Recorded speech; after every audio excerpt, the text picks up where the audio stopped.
In this week's Blitz, we have a huge NVIDIA purchase, Nokia nostalgia, and AI Dawrin Awards. Hey everyone, this is Jim Atria, Senior Live Online Lead Instructor with MyComputerCareer. Welcome back to the IT Blitz. Here's what's happening in the IT world.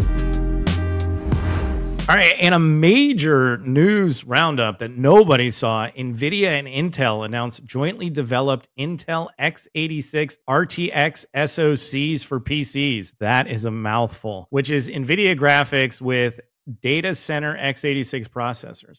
In doing so, NVIDIA buys $5 billion in Intel stock in a seismic deal, right? Well, what does this mean for us? Well, not very much, right? The partnership between the two companies is in the very early stage, NVIDIA told us. So the timeline for the product releases or any product specifications will be disclosed at a later unspecified date, right? Given the traditional long lead times on processors, this could take years, at minimum 1 year. But this is a big shakeup in the market, as most of us have known.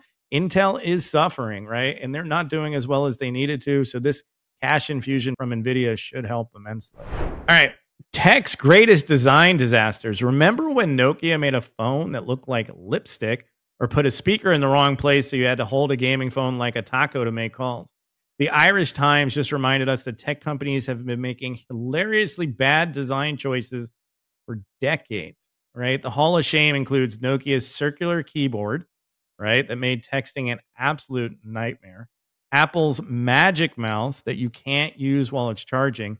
By the way, they still use that one, right? Huawei's laptop webcam that was built into the keyboard, giving everyone a look up your nose. And everyone's personal favorite, every proprietary cable ever made in the history of devices.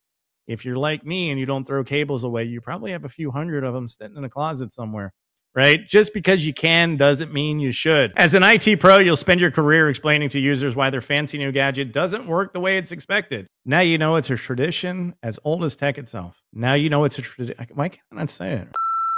Now you know it's a tradition as old as tech itself. This last one's going to be a favorite of mine, especially if you watched a recent podcast. Someone made the Darwin Awards for AI disasters, right? The AI Darwin Awards are now a thing, celebrating the most spectacularly stupid ways people have deployed AI in 2025, right? Current nominees include Replit's AI agents deleting a company's live production database during a coding session, then trying to cover it up. Taco Bell's AI ordering system getting trolled by customers ordering 18,000 cups of water, and an Xbox executive suggesting laid-off employees use ChatGPT to deal with their emotions after Microsoft fired 9,000 people. The organizers of it make it clear in a quote. They say, artificial intelligence is just like a chainsaw, nuclear reactor, or a particularly aggressive blender. It is not the chainsaw's fault when someone decides to juggle it at a dinner party, right? To qualify, entries must involve an AI showcase spectacular misjudgment. Extra credit goes for fiascos that impact the public or demonstrate what organizers call the hubris factor, basically ignoring obvious warning signs. As we know, AI is the future, but that future is not today.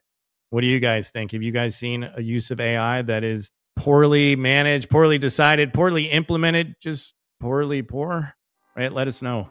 That's it for the Blitz. If you have any comments or questions, please put them down below, or articles you'd like to share with us. Thank you so much for tuning in, and we'll see you next week.